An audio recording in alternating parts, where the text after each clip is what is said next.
ওই দিন দেশে তোর বন্ধু একটা ফোন দিছে, ফোন দিয়ে কয় বন্ধু দেশে কোনো বাপ হইতাছি না রে, কি করবো কিছুই বুঝতেছি না। আমি চিন্তা ভাবনা করছি লেবার বিষয়ে দুবাই যামুগা। বন্ধু এখন কোনো কিছু না করতে পারলে কোনো জীবন দিয়ে লাইতে পারবি, তুই ফাস্ট ফুড একটা বানায় লেবার বিষয়ে দুবাই এবার এটাই তোর লেগে ভালো হইব। কয় বন্ধু চিন্তা করছি এটাই করবো। আর বন্ধু একটা কথা লেগে তোর ফোন দিছিলাম, কি কথা রে বন্ধু কয় বন্ধু দুবাই আইলে মাসে হালা সরাই 50,000 টাকা সেভ রাখতে পারবো না। হারাম জাদা কোথাকার, 3টা বছর ধরে ভাই বিদেশ আইছি, এখন পর্যন্ত মনে করেন যে 50,000 টাকা এক লগে চোখও ধুই নেই, আর ভাই দেশে থাকে মনে করেন যে মাসে 50,000 টাকা সেভ করে লাই। কয় বন্ধু একটা প্ল্যান করছি, কি প্ল্যান করছো? কয় বন্ধু আমি তো প্ল্যান করছি বিদেশ আইলে 2 বছর বছর দেশে যাবো। না তুই 2 বছর বছর গেলে দেশে যাবি, তুই বছরে 2বার দেশে যাবি। জানোয়ার কোথাকার, 3টা বছর ধরে ভাই বিদেশ আইছি, এখন পর্যন্ত বাড়ি না মোলেও না সাহসটা পাইতাছি না। ওই এখনো বিদেশি আয় নাই, ওই বছরে 2বার করে দেশে যাবো এই চিন্তা করতেছে এখন। খারাপ হয়ে যায়গা আমি বন্ধু আরেকটা প্ল্যান করছি। আবার কি প্ল্যান করছো তুই?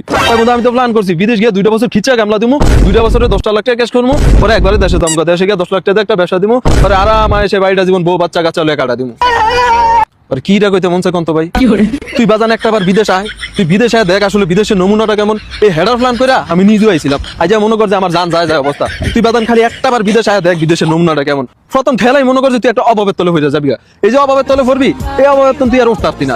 এই অভাবের তলে পড়েই তোর জীবন যৌবন যা আছে সব একেবারে শেষ হয়ে যাবে। তুই খালি বাজান একটা বার বিদেশ আয়, আয়া দেখ যে বিদেশটা আসলে কেমন।